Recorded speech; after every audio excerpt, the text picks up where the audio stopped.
दोस्तों स्वागत है आपका अपने YouTube चैनल वाई के स्टडी सेंटर 2.0 में।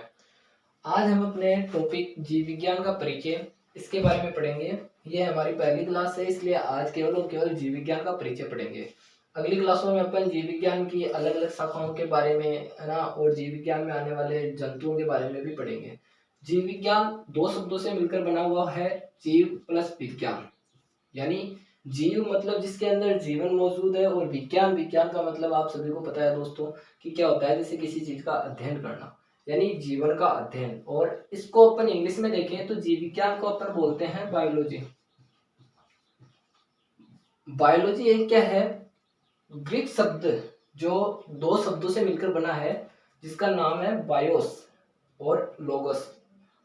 बायोस का अर्थ होता है जीवन और लोगोस का अर्थ होता है अध्ययन। यानी बायोलॉजी जो शब्द है वो भी दो शब्दों से मिलकर बना है, बायोस और लोगोस। बायोस का अर्थ होता है जीवन और लोगोस का अर्थ होता है अध्ययन, यानी जीवन का अध्ययन। यानी अगर जीव विज्ञान संपूर्ण शब्द का अपन अर्थ देखें तो होगा जीवन का अध्ययन। अब अगर अपन जीव विज्ञान की परिभाषा की बात करें तो परिभाषा भी यही हो जाएगी कि विज्ञान की वह शाखा जिसके अंतर्गत जीवधारियों का अध्ययन किया जाता है। जीवधारियों का मतलब क्या होता है दोस्तों, देखो जीवधारी यानी जो सजीव होते हैं, यानी उनके हर ऑर्गन काम कर रहे होते हैं, यानी जिनके अंदर श्वसन की क्रिया होती है, चलन की क्रिया होती है, जनन की क्रिया होती है, वह होते हैं जीव। उन जीवों का अध्ययन जिस विज्ञान की शाखा के अंदर करेंगे उसे अपन कहेंगे जीव विज्ञान। ये हो गई परिभाषा। अब देखो अपन इसी जीव विज्ञान के जो अलग अलग जीवधारी है उनका वर्गीकरण और परिचय इसको विस्तार से पढ़ेंगे।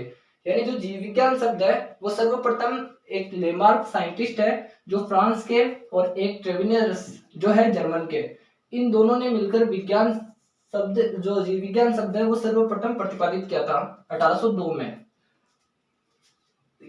अब अपन आते हैं जीव विज्ञान की शाखाओं के बारे में।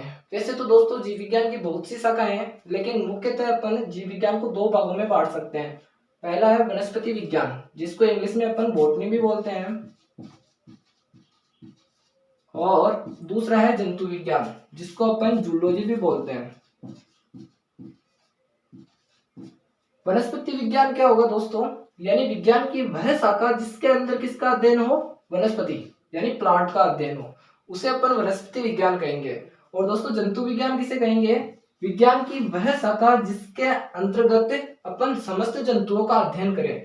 जंतुओं में अपन भी आते हैं, यानी जो एक कोशिकीय प्राणी यूनिसेलुलर होते हैं, और जो बहुकोशिकीय होते हैं मल्टी सेलुलर, यानी और जो सूक्ष्म जीव जो माइक्रो है ना, जो माइक्रो ऑर्गेनिज्म होते हैं उनका अध्ययन भी अपन जंतु विज्ञान के अंदर ही करते हैं।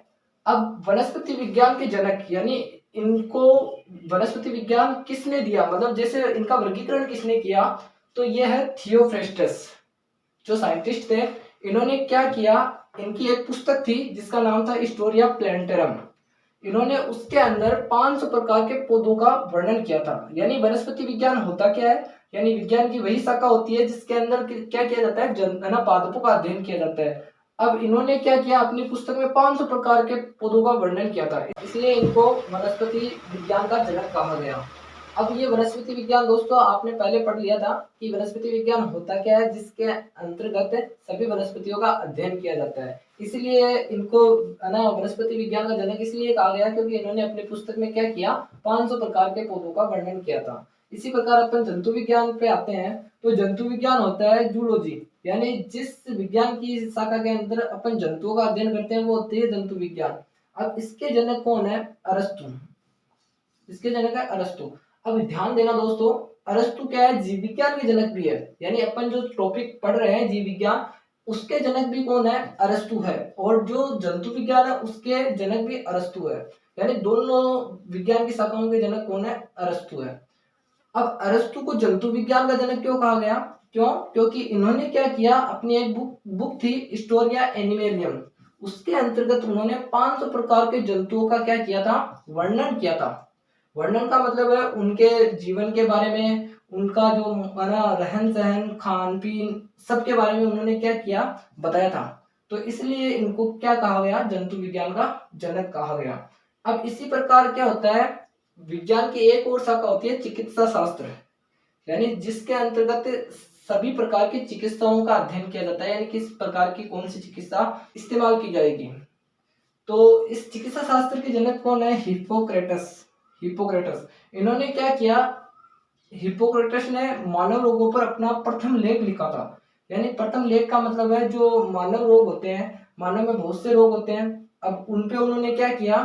एक लेख लिखा, यानी अपनी एक पुस्तक लिखी। तो इसलिए इनको क्या किया गया? चिकित्सा शास्त्र का जनक कहा गया। तो दोस्तों आज का जो अपना टॉपिक था जीव विज्ञान, वो यहीं पे खत्म होता है। यानी ये जो उसका परिचय और उसके बारे में दिया गया है, इसका आप स्क्रीनशॉट लेकर अच्छे से नोट्स बना सकते हैं। और अब जो जीव विज्ञान है उसके अंदर अपन ने क्या बोला? जीवधारियों का अध्ययन बोला था। यानी जो जीवधारी होते हैं उनके अंदर क्या होता है? जो उनकी जीवन की मौलिक इकाई होती है वो क्या होती है? कोशिका होती है, यानी सेल। यही क्या होती है? किसी जीव की मूलभूत संरचनात्मक एवं क्रियात्मक इकाई होती है। तो अपन जो अगली क्लास पढ़ेंगे वो इसी पे पढ़ेंगे, यानी सेल। अब अपन सेल बायोलॉजी शुरू करेंगे। तो दोस्तों आपसे रिक्वेस्ट है, अगर आप हमारे चैनल पर नए हैं तो चैनल को सब्सक्राइब जरूर करें और बेल आइकन को प्रेस करें और अगली कक्षा में आए।